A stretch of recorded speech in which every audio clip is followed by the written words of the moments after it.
reason and search for and commitment to living an ethical life that benefits all humanity. We believe that personal inquiry, responsibility, and accountability are the best basis for ethical decision-making.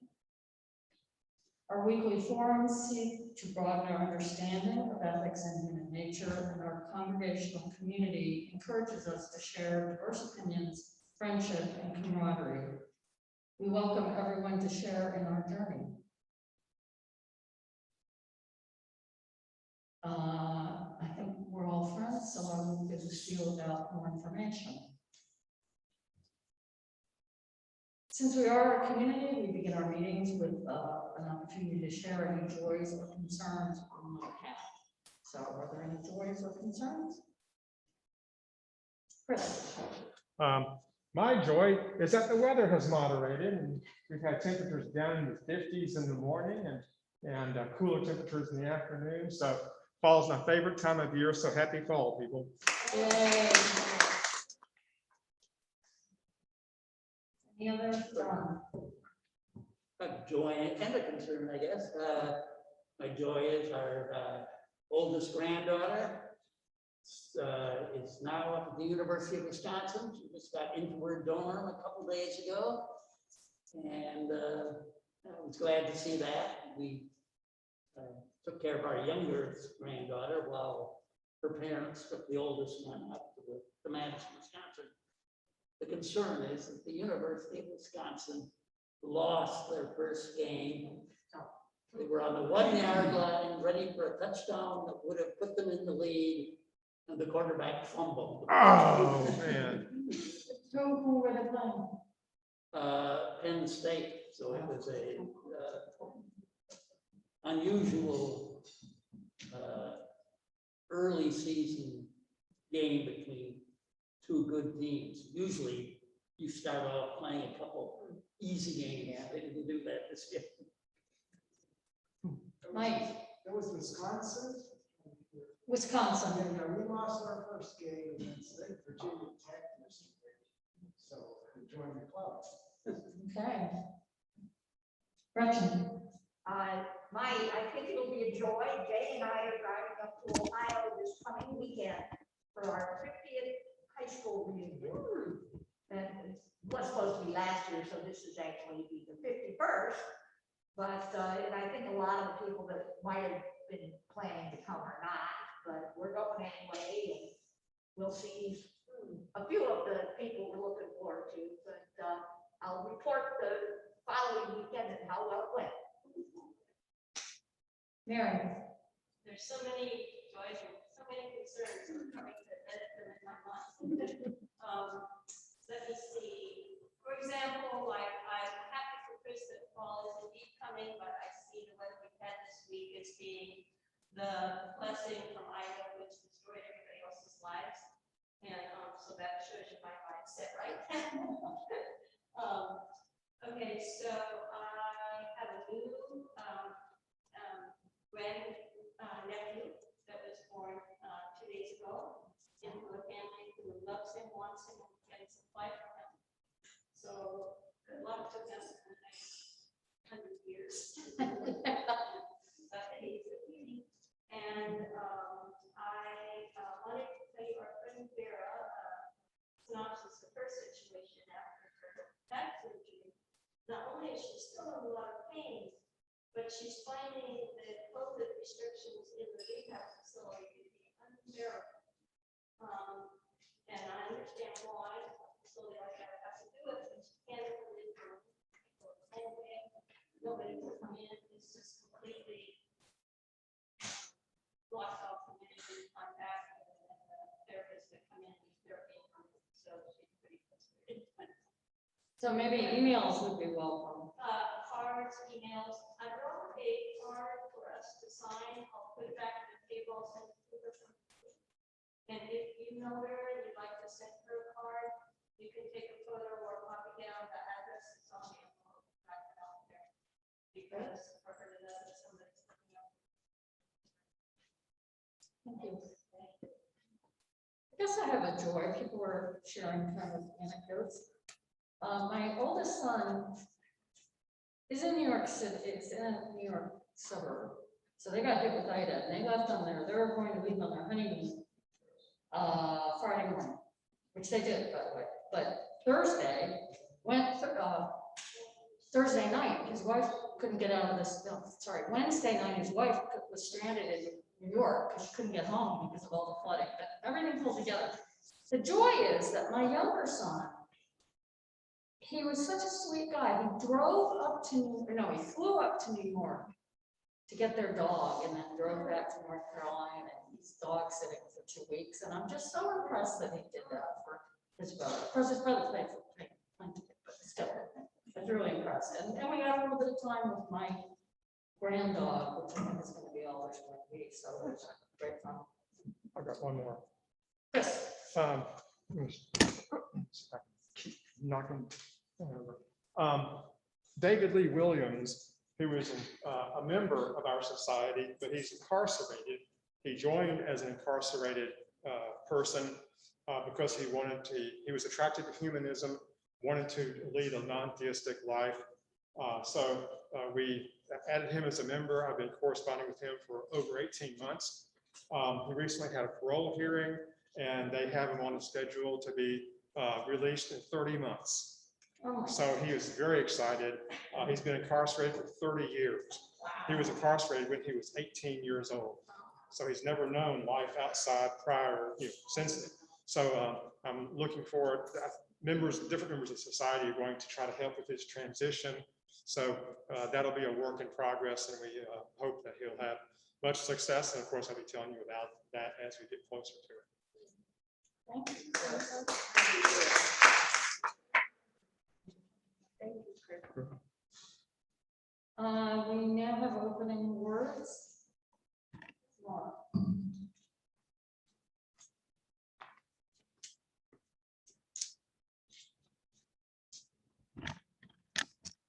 Very good at this thing.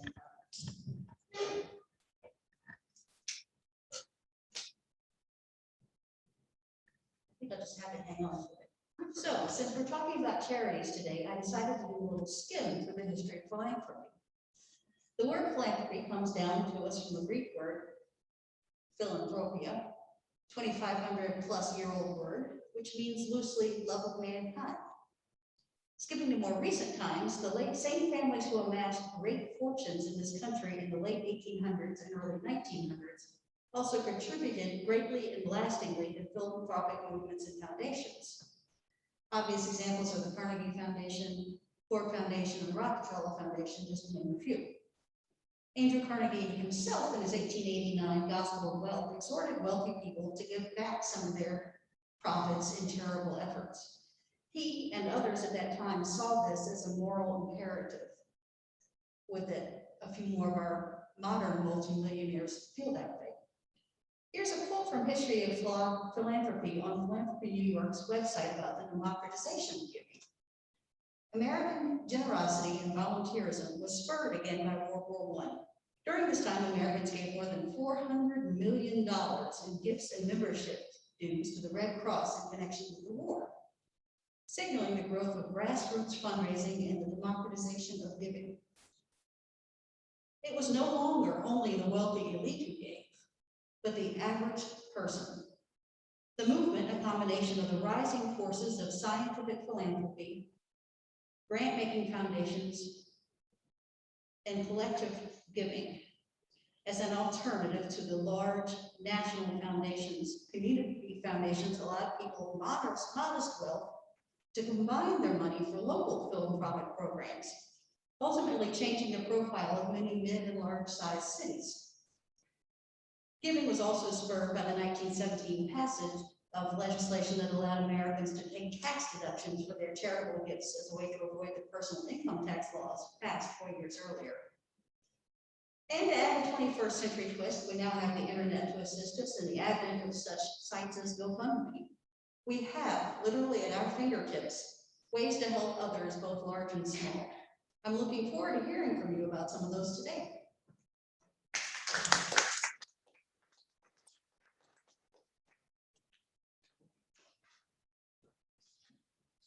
Thanks, Maura. And I'll turn it over to John, who's going to MC the part of our program on charities, charitable giving.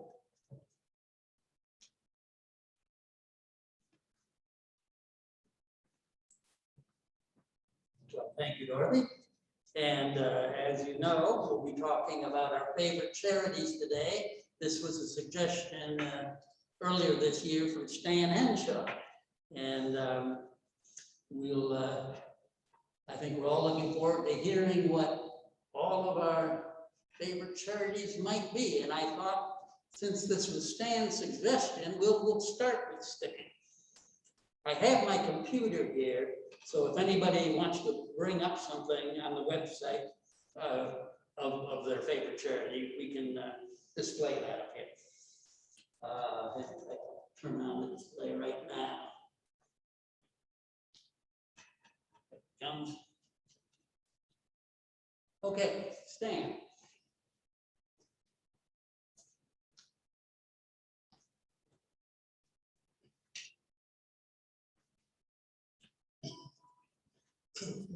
Thank you. My favorite charity is a very small organization that helps poor women. It gives families something they really want. It helps the families get better educated.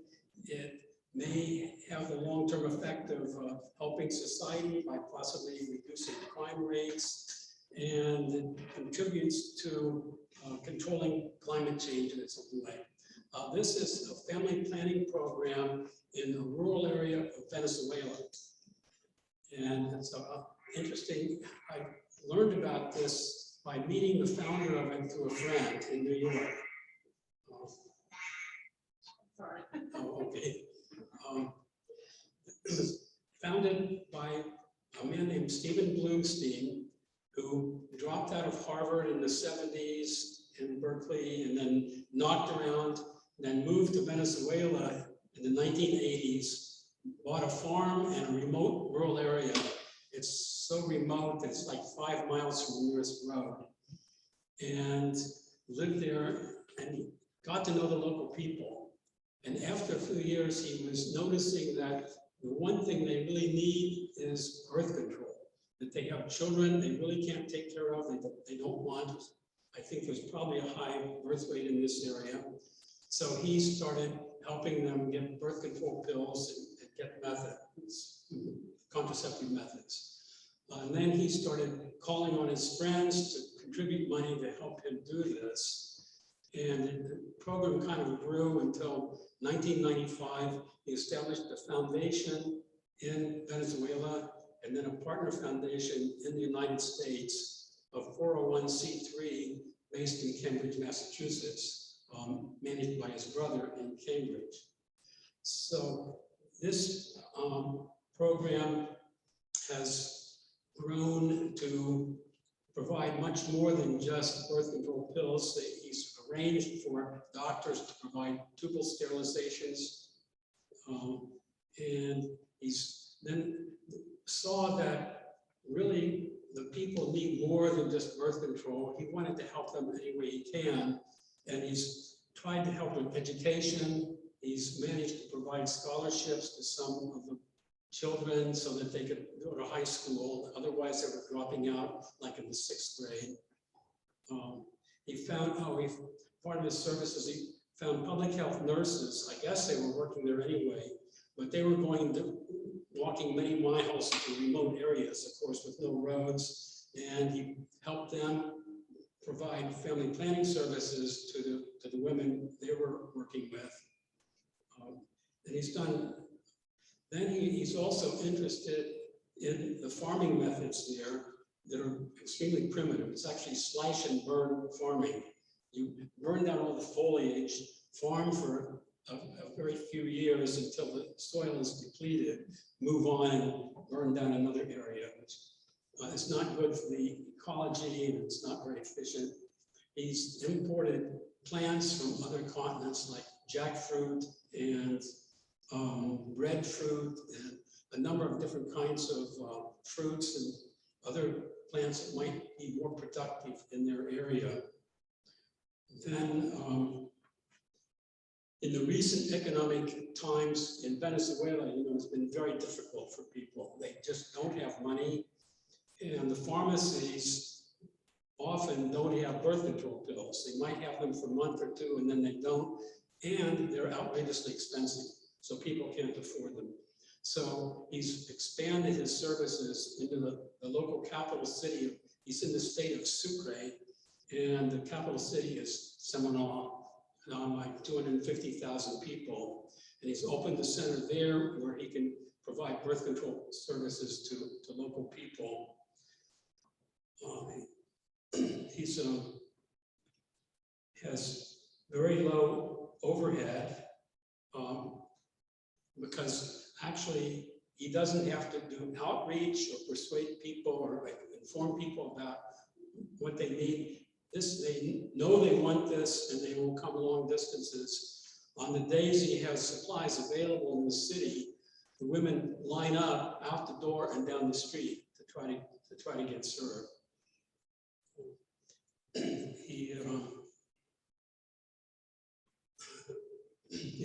He wondered about his funding sources.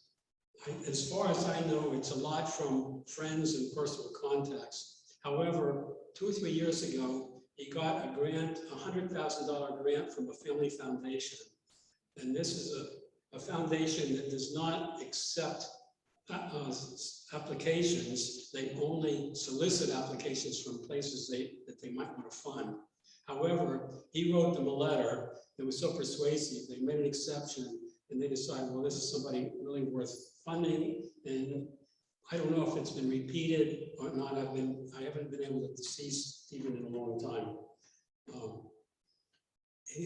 It's kind of difficult living in Venezuela for an American. A few years ago, the government ordered that every American in the country should be investigated. So, in his area, he was assigned to the local police, and the local police said, "Oh, we know him. He's okay. He provides birth control to our wives." So there was he had no problem with that. So I just think this is worthwhile to see from my point of view. He has very low overhead. He says that they provide a couple of years of family planning protection for $11. Now, if in the US, to buy birth control pills, 1 month costs like $10 to $50 to $75. But he's able to give people a whole year for $11. That's partly by using surgical sterilization, I suppose. When he first started that, he got physicians to donate their time and just do it kind of at cost.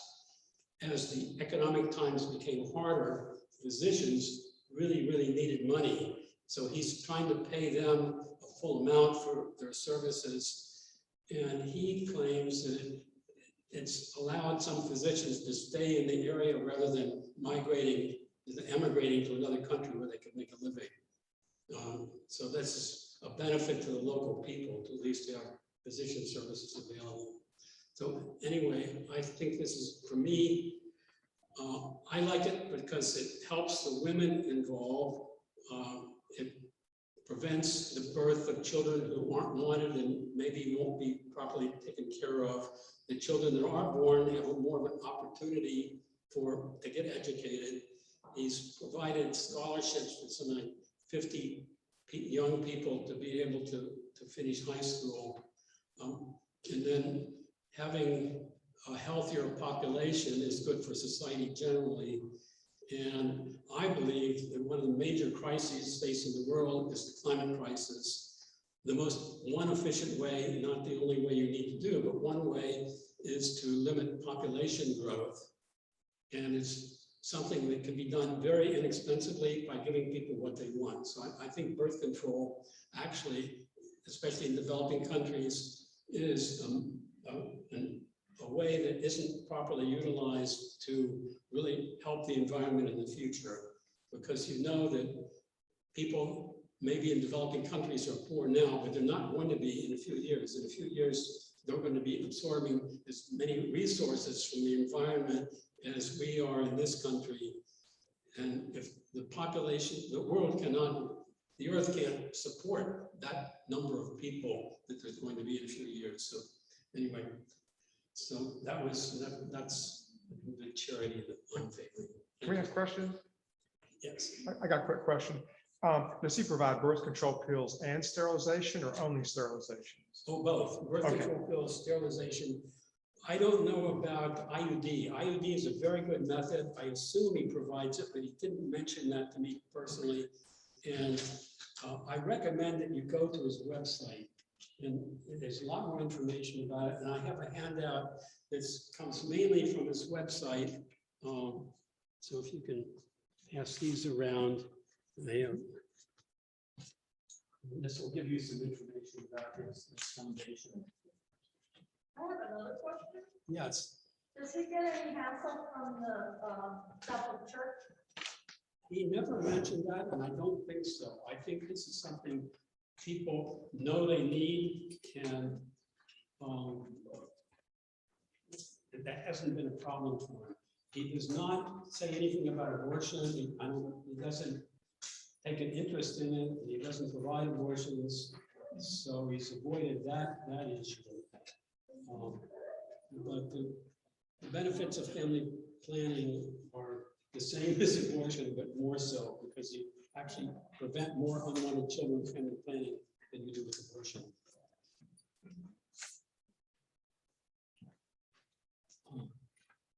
Any other questions? Yeah. Yes. So, what's the overhead on the funding?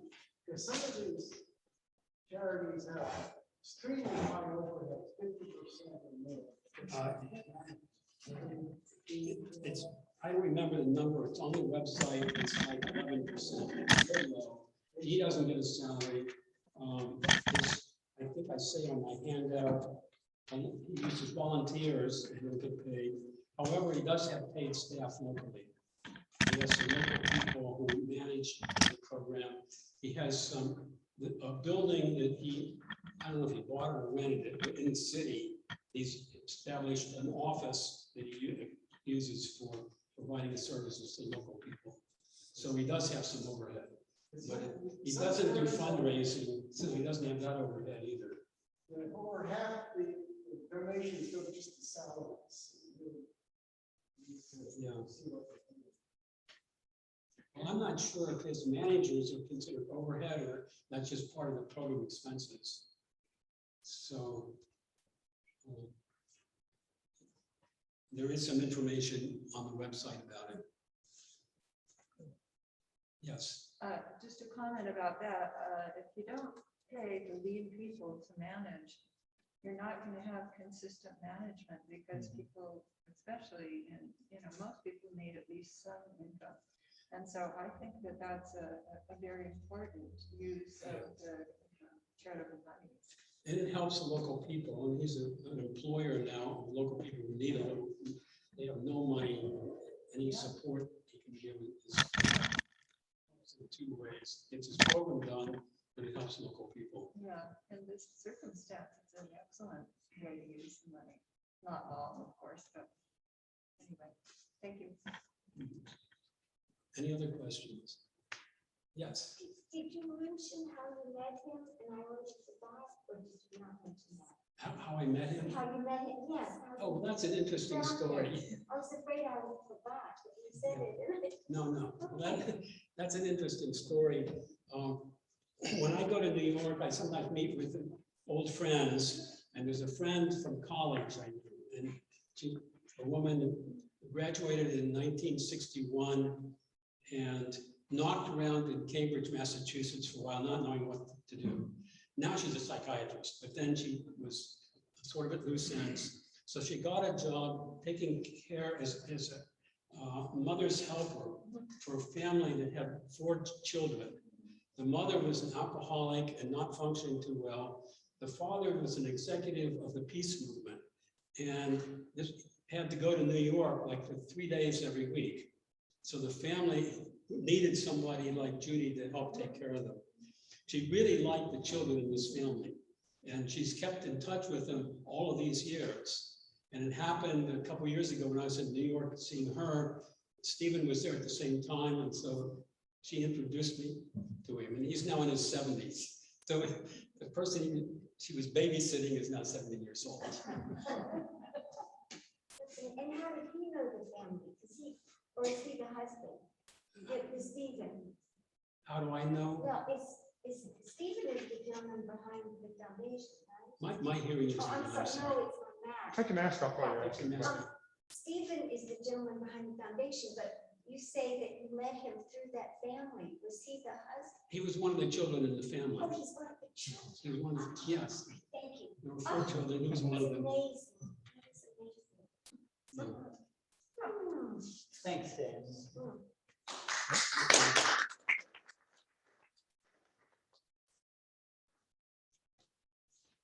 So, let me just, want to bring up something. Several people sent me information on the charities that I want to talk about. So I'll go through that list first. And if anyone else has something they'd like to talk about, that's great. You can speak afterwards. So next on the list is Dorothy.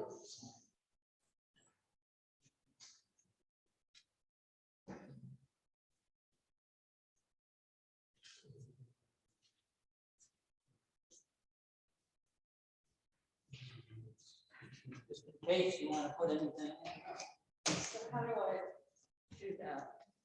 Just type. I mean, how do I get to the slide I sent? Oh, you sent me a slide? Yeah, if you go back to. Yes, I got it right here.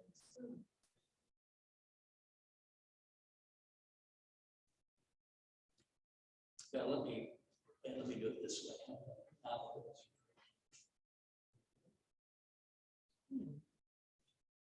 Isn't that coming up? There it is. Okay. But it doesn't seem to want to scroll. That's the whole slide. That's it. Oh, Yeah, so this was just to have a visual. So my charities Planned Parenthood, and the only way I can really talk about this, I think, is to be a little bit personal about the last 60 years. So I think I was 14 when Roe versus Wade was decided. And I grew up in a household that was liberal, but not open. So we didn't talk about sex at my house.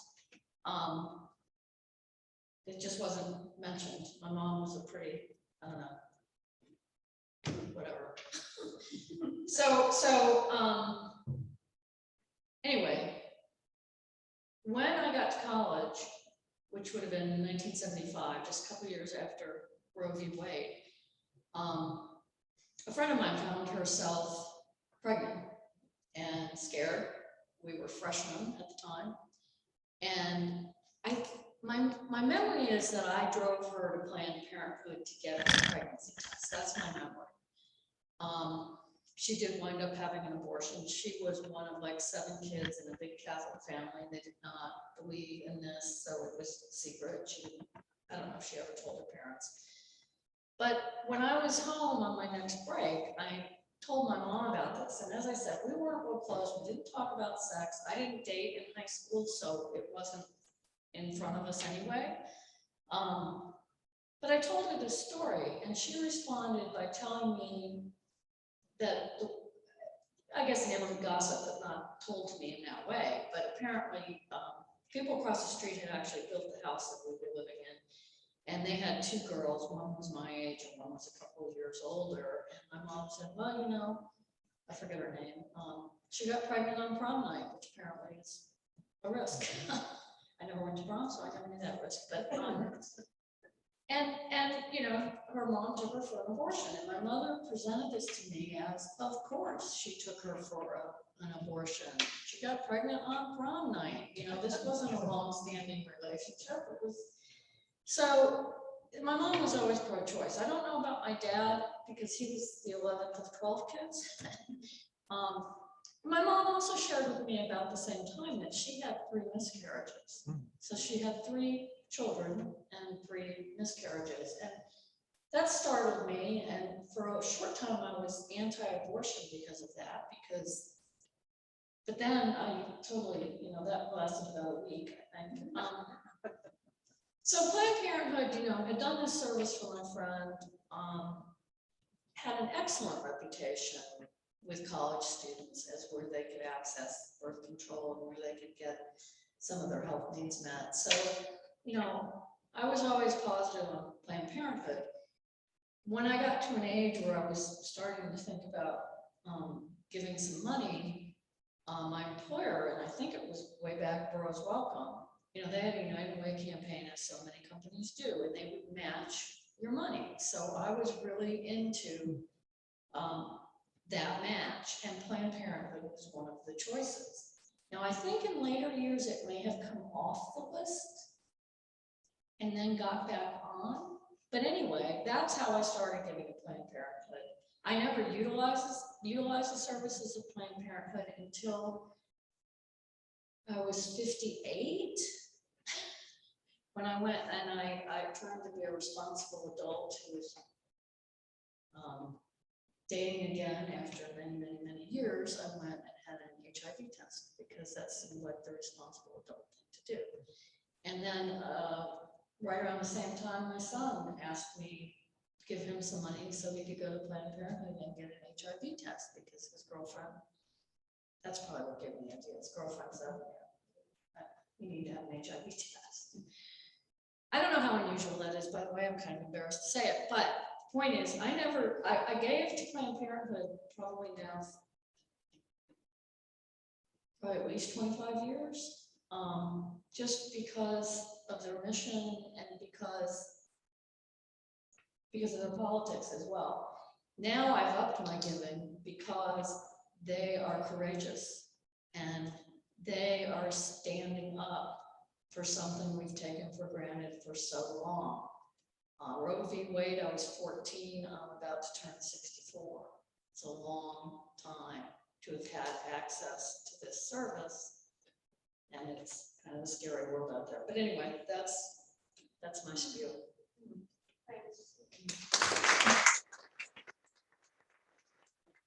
Any questions? It's not weird to have an HIV test. I feel like that's pretty normal. It's good to know. I just want to say that a woman that I met several years ago, a very, very interesting woman, lives in Chatham County. She said that she, whenever she goes out on a first date, she requires the male to present her a certified doctor's copy of the HIV test. Otherwise, she will not go out.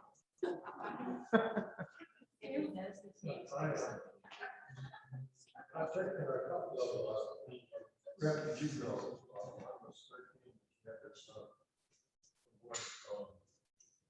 sexual experience, and the other was 18. I took them over there. They were really very sensitive, very Good. Sam. There's Planned Parenthood Federation of America, and there's the local Planned Parenthood. Do you have an opinion about those, or which do you give to? Or? After Mike's question, I went out and went to Charity Navigator, and they only have 3 stars, both the national organization and the Southeast organization, although Greater New York had 4 stars. I give to the local, and always have. And one year I made a mistake and I gave to their PAC, which was not my intent, but it's not necessarily a bad thing to do. Mary? Years ago, I was kind of on a list with probably Wake County Planned Parenthood or something, and they had someone come in who wanted an abortion but didn't have the money for it. They would call people on this list and say, can you give this woman $300 so she can have her abortion? And that felt like we were directly helping like a single person. I don't know if they still do that. Yeah, well. If that happens again, you can send an email to WOW.org, and within 2 weeks, you get for $80, you get the necessary bills. And if you can pay, then if you look it up, there's an extensive website that will tell you exactly everything that can go wrong, will go wrong, et cetera, et cetera, et cetera. So the key is to go make contact with your local health doctor who is doing start off under the name of old apples, and not under the name of abortion. So you're talking about the medical abortion where you can take some pills at home? Right, which is most use definitely, most use nothing these days anyway. Yeah. And so, but the problem only is that this idiot Cruz has now trying a law that you cannot send bills around. So we have to do something so we can pick up somewhere else and keep it out. It's getting a bit into dystopia area that we live in now. But we don't have to make a big deal out of it because it's available everywhere. That website is run out of the numbers. Okay, Chris, you're next on the list. All right.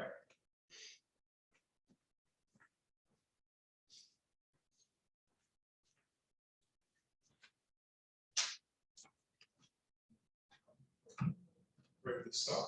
Watching. Okay, well, I guess it's going to do what it wants to do.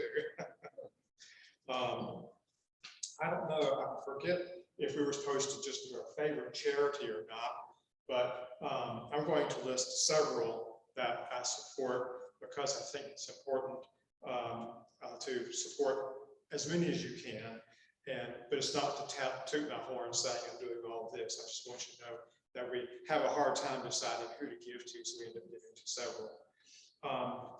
One of the first organizations I began supporting long-term was the Southern Poverty Law Center. I started doing that during the Clinton administration because I saw a lot of the rise of the far right during his administration and grew very concerned about that. Planned Parenthood does great stuff, including suing right-wing organizations that have done things that were illegal or harassment that didn't qualify as illegal, but certainly arose to the level of inciting violence. They've sued these organizations and bankrupted many of them. So while it doesn't stop that kind of hatred, it does cripple it when you take away the finances. So I've supported them since the Clinton years. Another organization I've been supporting is the ACLU. They have obviously been a long fighter for human rights and legal access for everyone. Whenever I hear a story about the ACLU suing a state or a particular organization or even the federal government, I'm very heartened that I have been supporting them for all these years. Of course, my family and I support the Ethical Society here, as well as the national organization, the American Ethical Union. We've been doing the local society here since the mid-90s when we joined. I've also been a longtime supporter of WUNC because I love the support they give to the National Public Radio and All Things Considered, the morning show and the evening show. But lately I realized that there was another radio program, station I needed to support because I love jazz. So I've been supporting WNCU for the last several years because I love their jazz programs, and they're the only jazz, well, they may not be the only one, but they're the ones that I have singled out. So now I'm a sustainer of WUNC and a sustainer of WNCU. I feel very good about that. We've also been supporting Moms Demand Action. I think I did that for several years, maybe after Sandy Hook. They have a grassroots organization. They have thousands of member organizations. There's one in Orange County. Chatham doesn't have one in Orange County. And so they have a lot of moms working to try to educate people about sensible gun control. They're not necessarily for banning all guns. They may be interested in banning assault weapons, but they try to educate people and try to make people aware that common sense gun legislation makes sense. I think recently North Carolina's legislature tried to pass a bill that would strip counties of the requirement that they do background checks for people who wanted to get guns. The local sheriff's department lobbied against that for years. They tried to pass it again. It's that kind of legislation that they'll help fight. They also try to help elect people who support sensible gun legislation. So that's a great counter to the NRA, even though they're under financial troubles. The NRA has been very effective, and we have to support organizations that oppose things the NRA is doing to have any hope of fighting. For years, I've actually supported Planned Parenthood as well. I've supported Amnesty International. I've also, largely through a member we had here, Fran Schindler, I think was her name, so supporting Final Exit, which is the organization that helps individuals in their own lives voluntarily as a result of illness, not through depression. In fact, they won't, you know, a teenager can't call up and say, I want to kill myself, how do I do it? You know, they really have to, they work with people who are older, who are either terminally ill or who don't have a good life expectancy. And so my wife and I will use them when we need to, and we encourage all of y'all to support that kind of effort. I recently gave a donation to Unicef to help children of Haiti, because they were one organization that specifically allowed you to designate to Haiti. So I'll do that. And then local places we support are Chatham Arts Council, Chatham County United Way, CORA, which is the Chatham County Food Bank, and the Eastern Branch of NAACP. So we try to spread our money out around a lot of different organizations, and we feel that we are somewhat privileged in the sense that we are financially well off. We're not wealthy. I don't think I'm in the 1%, but I'm in the 10%, and the 10% owns a lot of wealth. So I think it behooves us to use that money to further causes that we believe in, and not just talk about how bad things are. So thank you.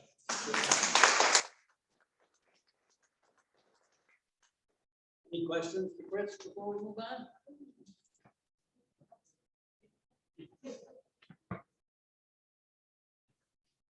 Okay, next, Mary, you're up.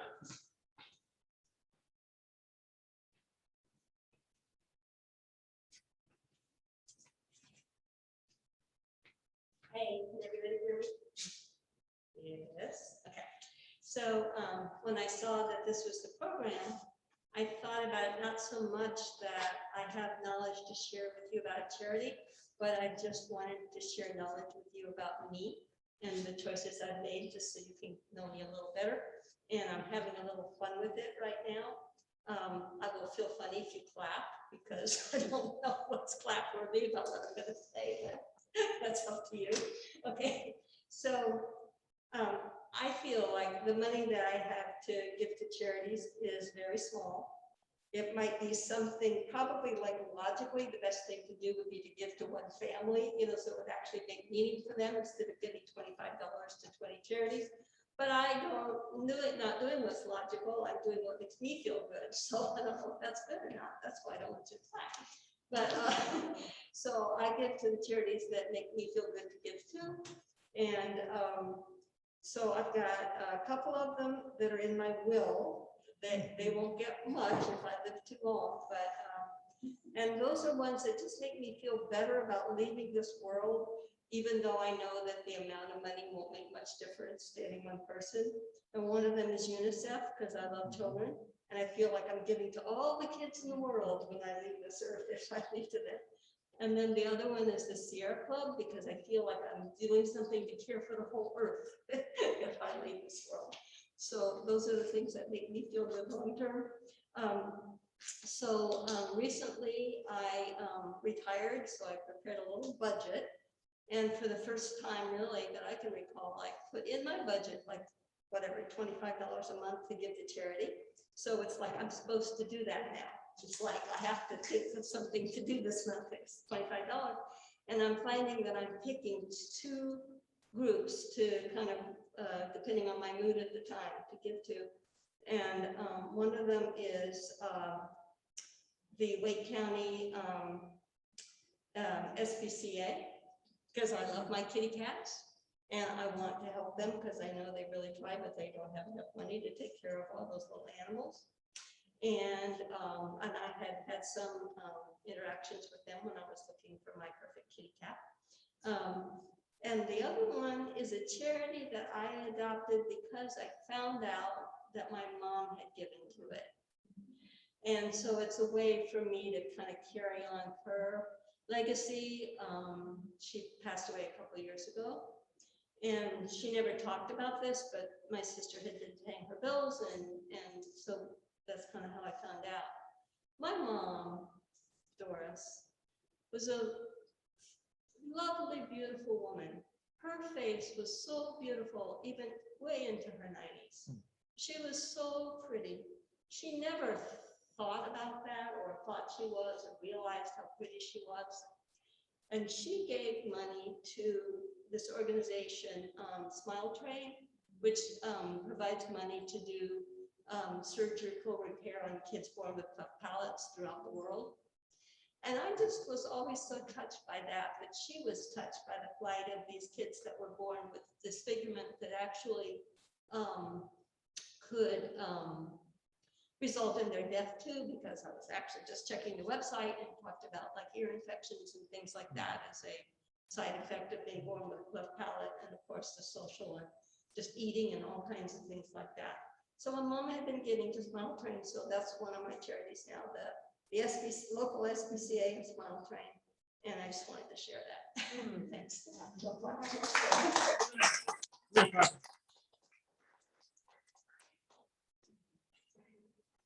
Okay, thanks. Stevie Jane Parks is not here today, but she sent something in and I promised her I would report on what she said. So I'm just going to, well, in fact, her email's up here and you can probably read it. As she says here, I've not been coming to meetings for a very long time, but I may start again at some point. But the charity she mentions is the National Alliance for the Mentally Ill. She does a lot of volunteer work for them as a retired psychologist. They're doing a lot of free programs for people with mental illness, and their families are often the only place people have to turn in a crisis when adequate professional services are sparse and state-funded agencies are useless. And then she has a link to them. Just out of curiosity, we'll see what that link says. And there's the link.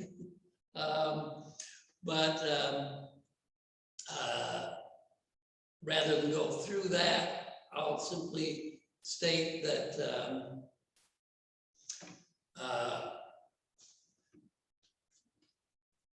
the name of her organization, again, is the National Alliance for the Mentally Ill. And if anybody wants that link, I can send it to you, of course. So, but there it is up on the screen. Anyway, that was Stevie's favorite charity. And moving on, Gretchen, you're up next.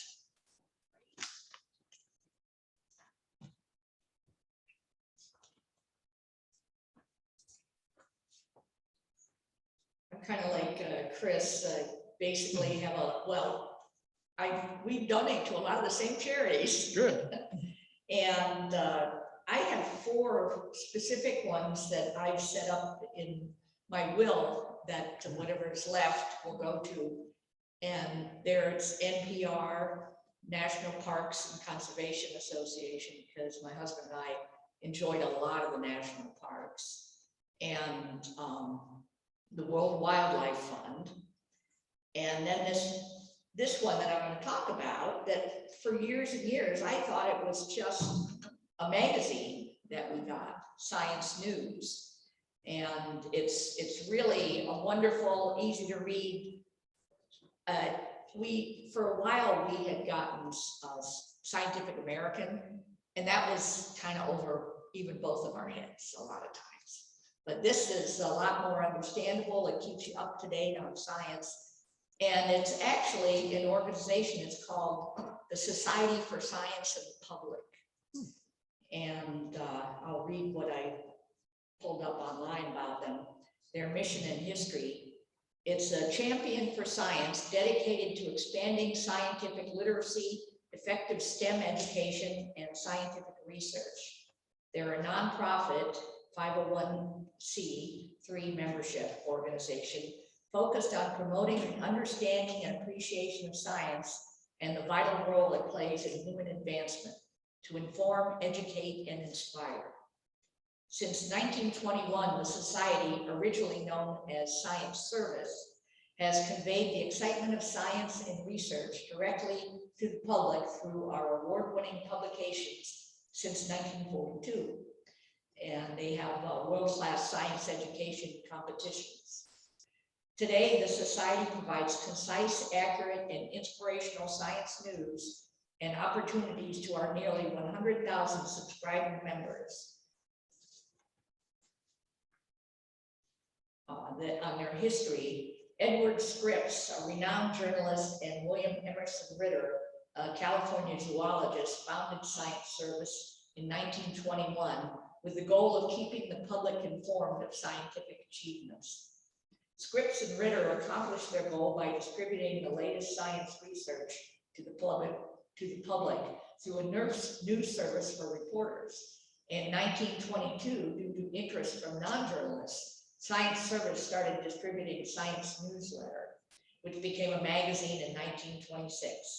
It quickly grew into a prime source of science news for libraries, schools, and individuals. And in 1942, Science Service launched the first of its prestigious education competitions, the Science Talent Search. And in 2008, Science Service became Society for Science and the Public to better reflect the mission of the organization to advocate for science in the public interest. And basically, I just, I've been trying to keep up with whatever science is going on as much as I can. I'm a humanities person, so I have very limited science education, but maybe more so because I've been reading this magazine for all these years. And I think it's very important for us to support science, especially to get it out there to kids and the general public, whether they want it or not. But anybody's welcome to, if you want to borrow or take home one of these magazines, I get it almost weekly. Wow. I just wanted to make some comments. I've been associated with that publication for years. Many of my students were students who applied for some of those special awards and someone. Oh, great. And it's only $50 for a year's subscription. And it's a wonderful magazine. And I give people, friends and relatives and anybody I think might enjoy it, or maybe would be interested in being educated. I'm interested in them being educated in certain things about science. I give it to as birthday gifts, Christmas gifts, whatever gifts. And everybody to a person has really thanked me, and then they continue their subscription. But the one that you just held up, the recent one with about planets, there's something absolutely wonderful in my mind. There's about a 4-page article about transgender people and the research behind it and kids. It has a lot of really valid research, and it's very well discussed in a way that isn't off-putting. And I'm excited about it because there are 100,000 subscribers, and it's a broad-based news magazine. And this is now in the public eye that they're talking about such things in a reasonable, Understandable way. And, format. yeah, and I just, that's the recent one, and I've just been so thrilled about it that here we go. I actually read it online, and I haven't quite figured out. I've tried to tell them I don't need the print version anymore, but they haven't seemed to get that straight, so I get both. But I usually read it online and then also get, the actual pictures. So, but So I'd be glad to, for anybody who wants to take one home. I'll take one. Thank you. Thank you.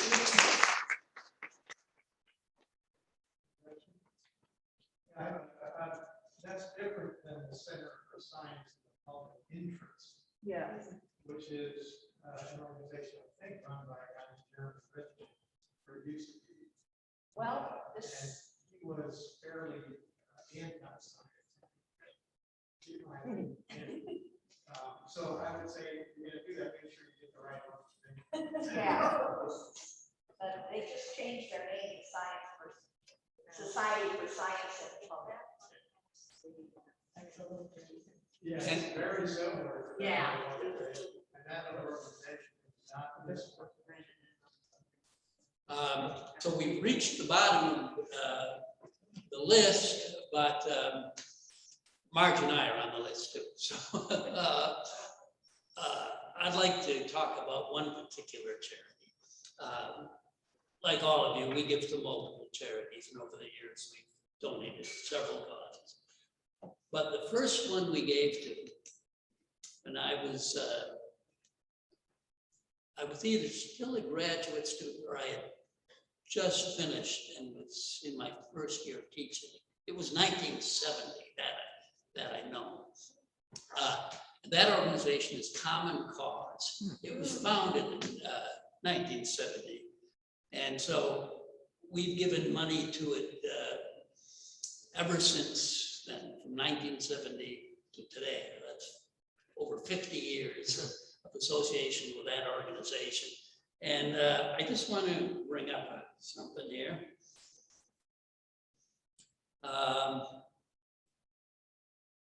First of all, I'm going to look at their website. There we go. And I think most of you are familiar with Common Cause, but there are several things they're involved in. There are 30 states that have statewide Common Cause chapters. North Carolina is one of them. And my last donation was to the North Carolina branch of Common Cause. But you can give nationally too, or rather than to a specific state. But there are 1.5 million members and supporters, and they're involved in, as you see here, several areas that I think it's important to support. And you can see here ethics and accountability, money and influence, gerrymandering, etc. All the causes that I think are extremely important today.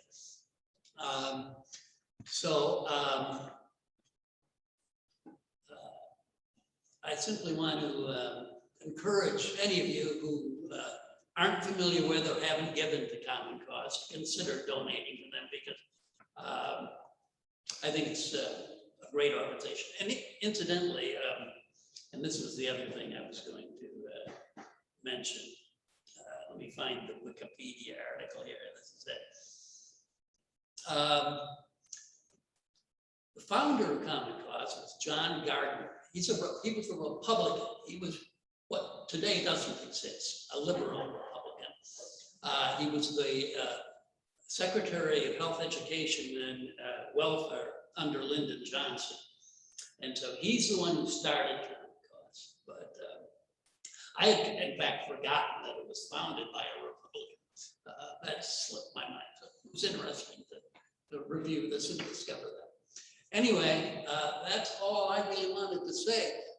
Marge, do you want to add anything about My charity? Yeah, Okay. I can do it right from here. that's fine. My favorite charity is Planned Parenthood. And we had a facility right down the street from where we live in New Jersey. And every time we passed it, when our daughter was in high school, I'd say, that's where you go. If you have any questions, if you feel you can't ask me, you go there. But when she was a Girl Scout, we had 3 leaders, and I was one of them. So we decided, and how old are they then? 11, 12. We contacted Planned Parenthood and asked if we could bring the Girl Scout troop in. And if they could do a presentation, and they said, oh, they'd love to do this. So they did, and I don't think the girls asked any questions, but they got an earful, for sure. Anyway,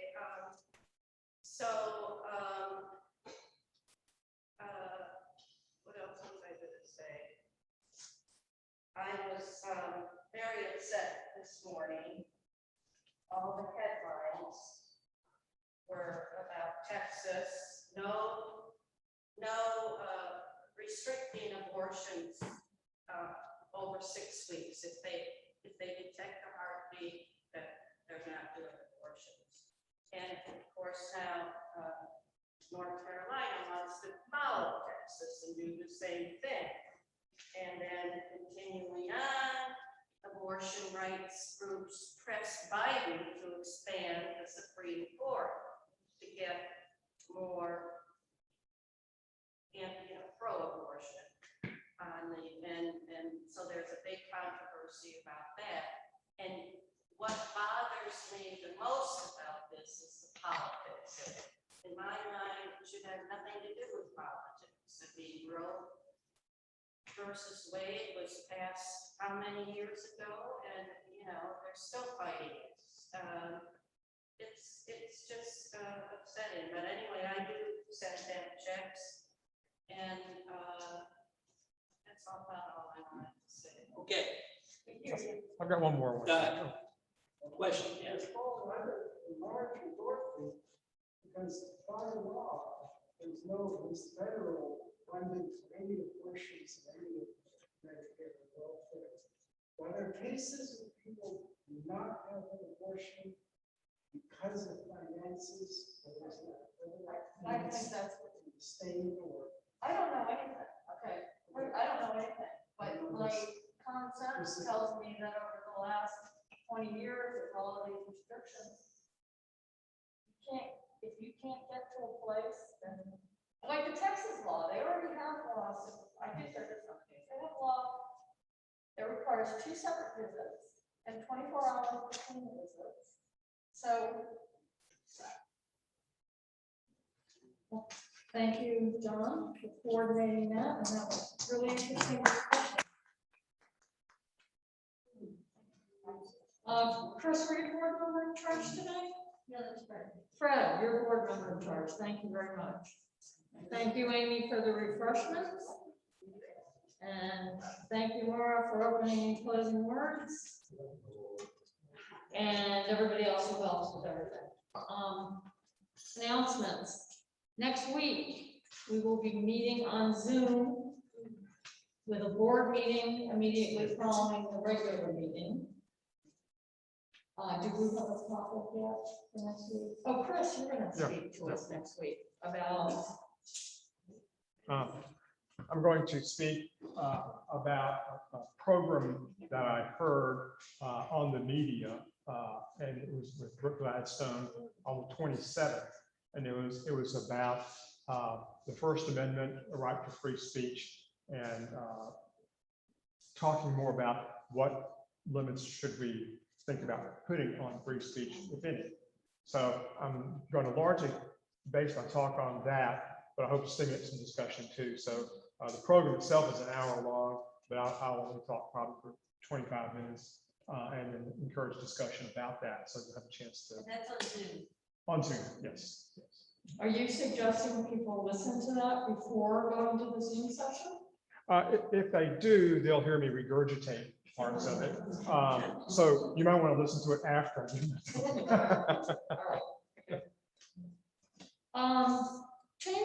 Change kind of fell through the cracks. So we have a jar back there that we collected, I think, a total of 2 weeks for, because it was March and April of 2020.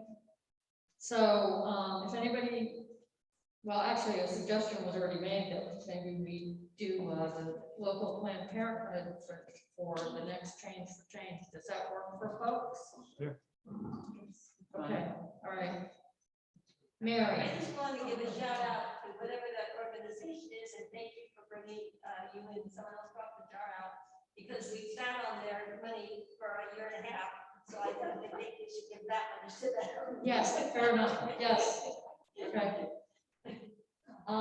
Any other announcements? Okay, Mara, closing words?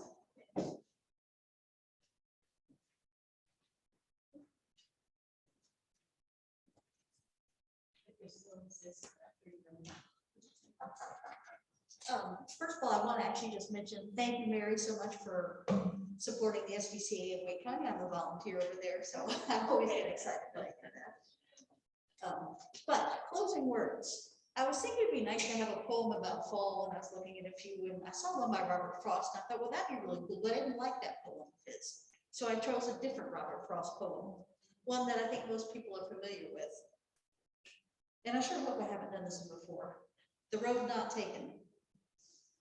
Two roads diverged in a yellow wood, and sorry I could not travel both and be one traveler. Long I stood and looked down one as far as I could to where it bid to the undergrowth. Then took the other, as just as fair and having perhaps the better claim, because it was grassy and wanted wear. Though as for that, the passing there had worn them really about the same.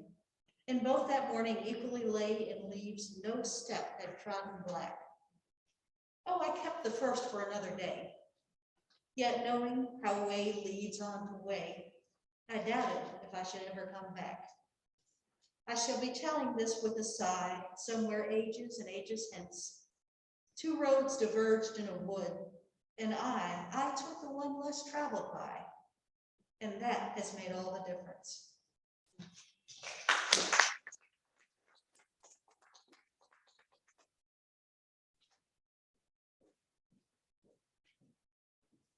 That's the end of the meetings.